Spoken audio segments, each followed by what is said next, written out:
Everybody back. Just say I've lost the one myself now, shoes off and all, but it's an autistic conference as I explained earlier. Okay, so today is a really important day, obviously, to give autistic people a voice. But there is a hard job that somebody has to do, and that is to talk about the history of autistics. It's not pleasant, but it's what today is about, it's why we're here and why we need to move on. I am warning you now, parts that are uncomfortable to hear. It's going to be uncomfortable for me to say them. But 15 minutes, I've made it short because it's not sweet, and 15 minutes, I think, of discomfort is absolutely nothing to what some autistic people have gone through and are still going through. So I ask you to please bear with me, because I am going to talk about human rights and I'm going to talk about some things that aren't so pretty. But I also have scheduled Lee and Dean to come after me, and they're both funny people, so they will bring us back to the positivity of the day. So I am going to talk about human rights, because we've mentioned human a lot of times today. And there are so many things I could talk about. I could talk about the lack of services in the country. I could talk about how children are excluded from schools, so they can't get into schools. When they do get into school, it's like a pretend inclusion. They're segregated in a different part of the school. There's integration, but that's not real inclusion. So there are lots of things, and I think we all agree that our government are genuinely diabolical in this country for providing any care, or thought, or services. Because we say services, but it's care and thought for people, the people of our country.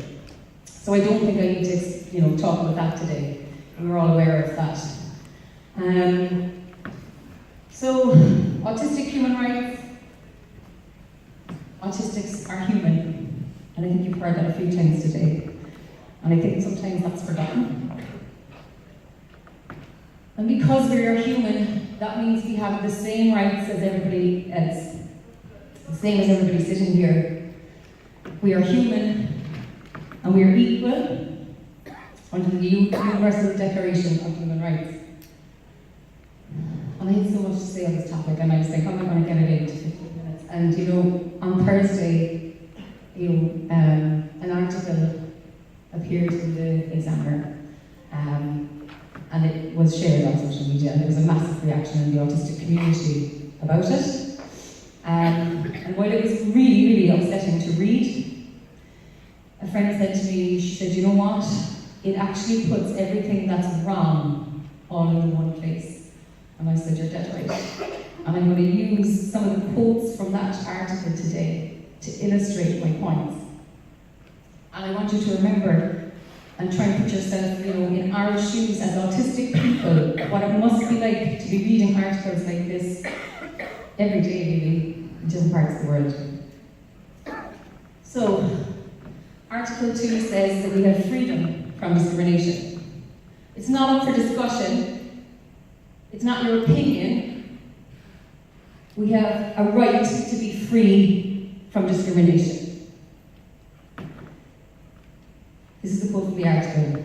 In New Zealand, 3 years ago, when another single mother, Daniela Knox, killed her 20-year-old severely and multiply disabled autistic daughter Ruby, her calls for help had gone unheard, and in the end she became convinced she was just ending her daughter's pain.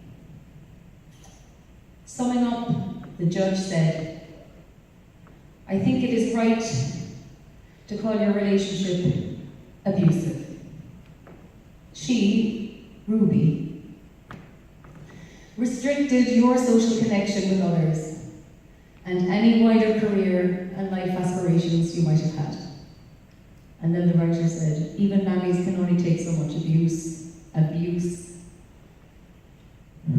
Without help from others, they collapse. Many autistic kids with challenging behaviour are killed by their carers. And it's the tone of this article is what obviously all very upset. Indeed, Many disabled people all over the world have been killed by their carers. And I have some friends to help me get through this bit because this is very hard. There are thousands of names on a register, but today we'll just name out a few. 1980. Matthew Robles, age 4 months, smothered by his mother. 1993. Jose Carroll, age 12, smothered by his older brother. 2001. Amanda Bates, age 13, died from diabetes, left untreated by her parents. 2006. Marcus Faisal, age 3, died from being wrapped in a blanket and left in a cupboard for 3 days. 2009. Edith, age 2, beaten by her mother's boyfriend. 2011. Jonathan Singer, age 10, starved by his parents. 2013. Alex Spordalicus, aged 14, stabbed to death by his mother and his carer. 2014.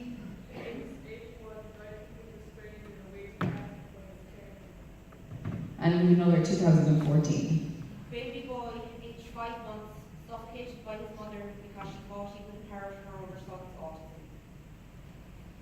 Can you repeat the last one, please?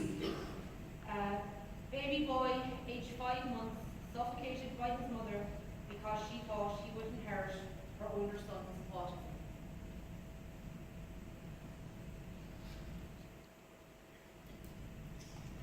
The people we've named today, they were all children, there were adults on that list as well. We remember you, and to the 11 people already on that list for 2019, we remember you.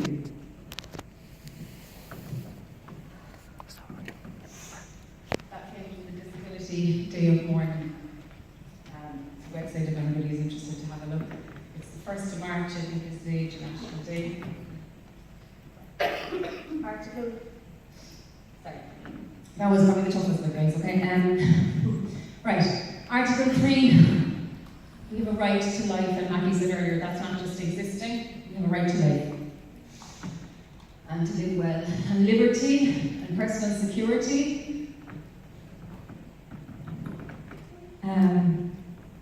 This is another quote in this article. My much beloved autistic son gave me a few months hell with challenging behaviour when he was 5. My life was a living hell. At times I wanted to die. At other times I wanted him to die. Article 5 says that we have freedom from torture and degrading treatment. And the writer said, in the past, that's autistic people, weird people like me and my friends, who might have said strange things and acted in strange ways. They, which is we, were sent to Bedlam. They were incarcerated behind high walls and forgotten about. That was terrible. I wonder how much more terrible it was, though, than incarcerating these kids and vulnerable adults with their parents behind the walls of their family home.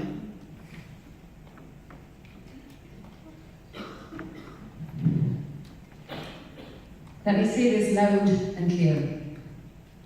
What has become an accepted term to use, challenging behaviour, is actually a manifestation of emotion. It is a communication that we are suffering.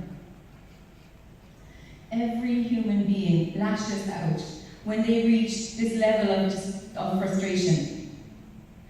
They lash out or they self-harm. Why would autistic people be any different? Why is behaviour understood as someone struggling if they are not autistic? Someone killing their child is seen as a sign that they were struggling, and their behaviour is excused. Because an autistic lashing out because they're in pain is not. Is that equal? Incarcerated autistics were not just locked away, and the autistic community has not forgotten about them. They were abused, they were held in isolation, they were shocked with electricity, they were experimented on, they were tied down and left to suffer, they were abused. And anyone who thinks these horror stories are purely a thing of the past would want to reassess their knowledge on the subject. Some of these things continue throughout the world today. In Ireland today we have isolation rooms, we have children being abused in schools. We have therapies which are not supported by autistic people, by the autistic community worldwide. Such as, and I know some people will probably get uncomfortable, such as ABA, which is applied behavioural analysis. And I challenge anybody to analyse something they don't understand. ABA supporters tell us that it's not harmful if it's done right. It's nothing like it used to be, where children were punished for being themselves in the old days. And its origins. That autistic people speaking out about it, like myself, and Emma sitting in front of me, and many others, we don't know what we're talking about. Autistic people don't know what we're talking about when we say that's abuse. Stop doing it. It's not good for us. Today's ABA doesn't punish you for being yourself. It rewards you for being somebody else.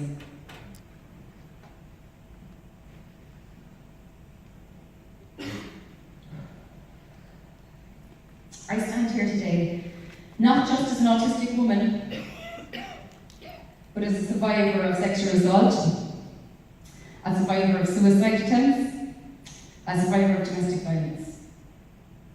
My story, unfortunately, is not isolated in the adult autistic community.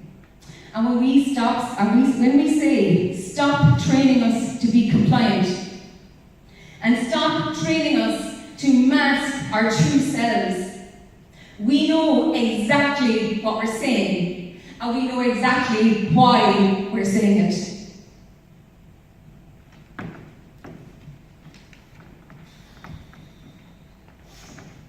In Ireland, we have vulnerable parents being sold bleach, basically, I'm not giving a fancy name, MMS, because there are no laws protecting them or their children from people who want to profit off their vulnerability, and the general fear that has been created around autism.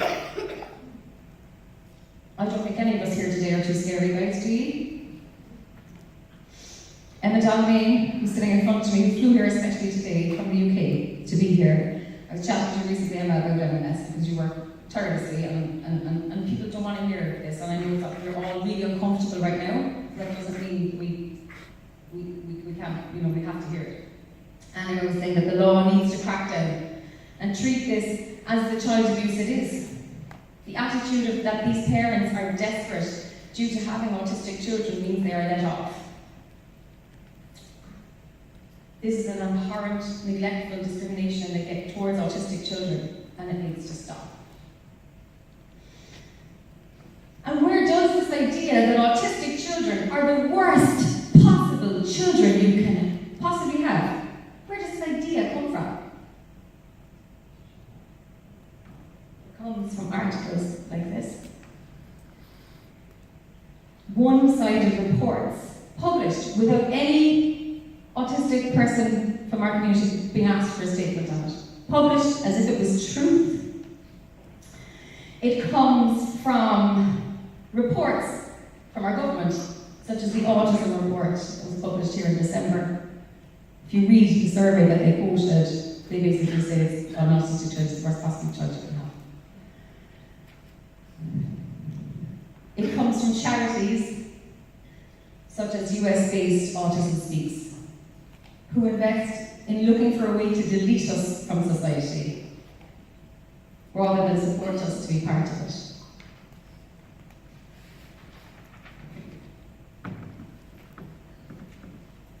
Article 7 says we have a right to equality before the law. This case and many like it, and those of many like it, must be assessed differently to those of people who, like me, have autistic children who are currently, with the age of medication, care and medication, are compliant. So, Article 7 says that we have a right to be considered innocent until proven guilty. That's a human right we all have. However, he is abusing her. This is about a 7-year-old boy, printed in a paper a few days ago.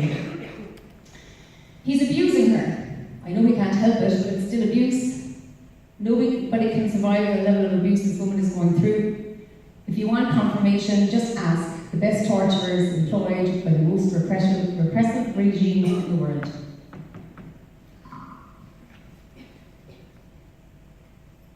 Article 23 says that we have a right to desirable work. We have a right to rest and leisure. We have a right to adequate living standards. We have a right to education. And we need an education. We need to learn in a way, or to be taught in a way that we can learn. And as of now, there's no autistic input in our education system. We're still trying to teach autistic kids in a non-autistic way. We have a right to participate in the cultural life of our community. That is our right.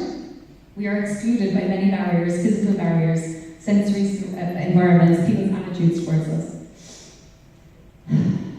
And Article 30 says that we have freedom from state or personal interference in the above rights.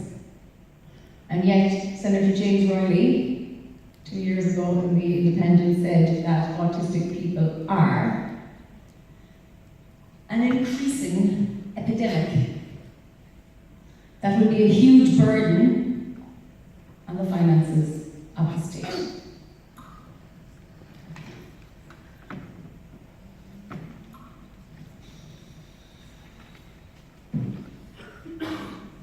We are all born free, but some are more free than others.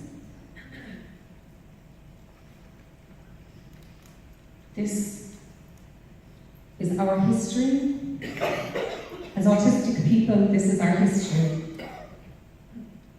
But it doesn't have to be our legacy. I wrote something a few nights ago, one of many sleepless nights, and this is on behalf of the autistic community worldwide, advocates like Emma and lots of other people here who are working tirelessly to change the world we live in and what it's like for us.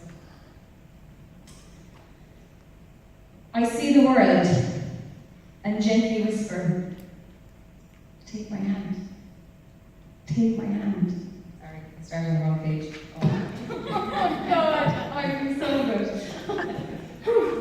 Right, let's start again.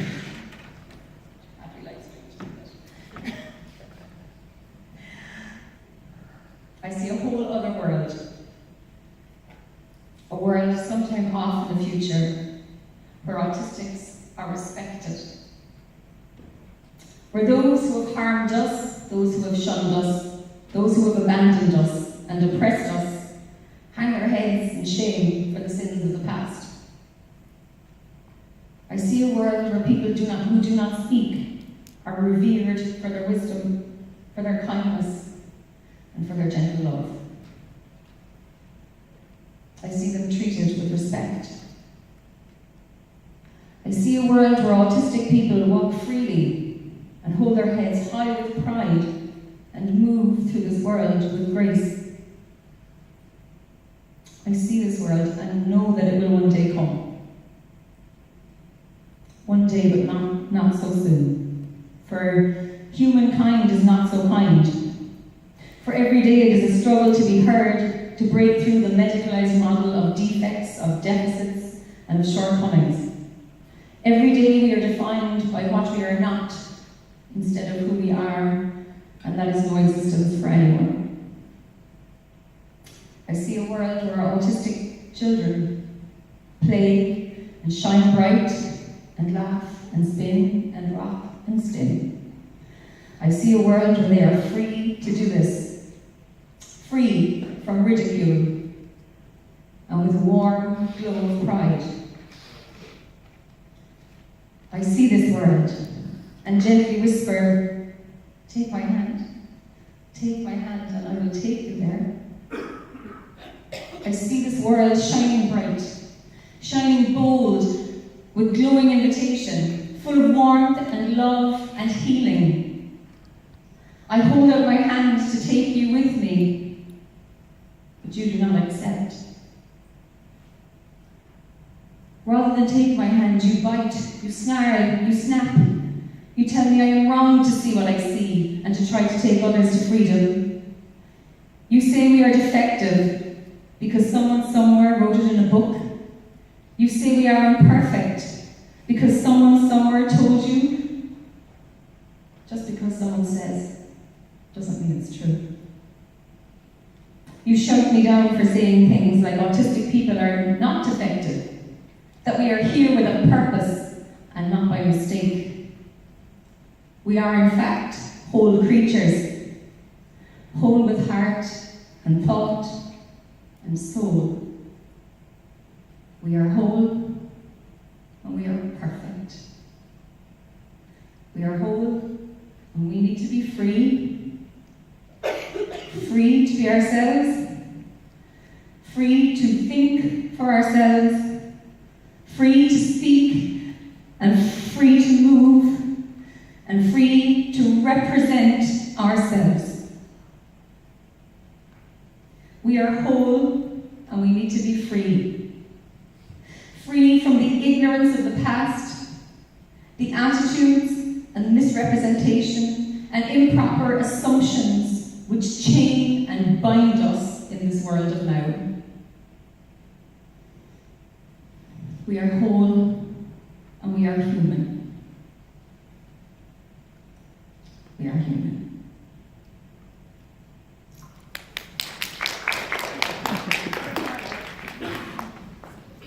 Okay. Thanks everybody for listening. Now I have to introduce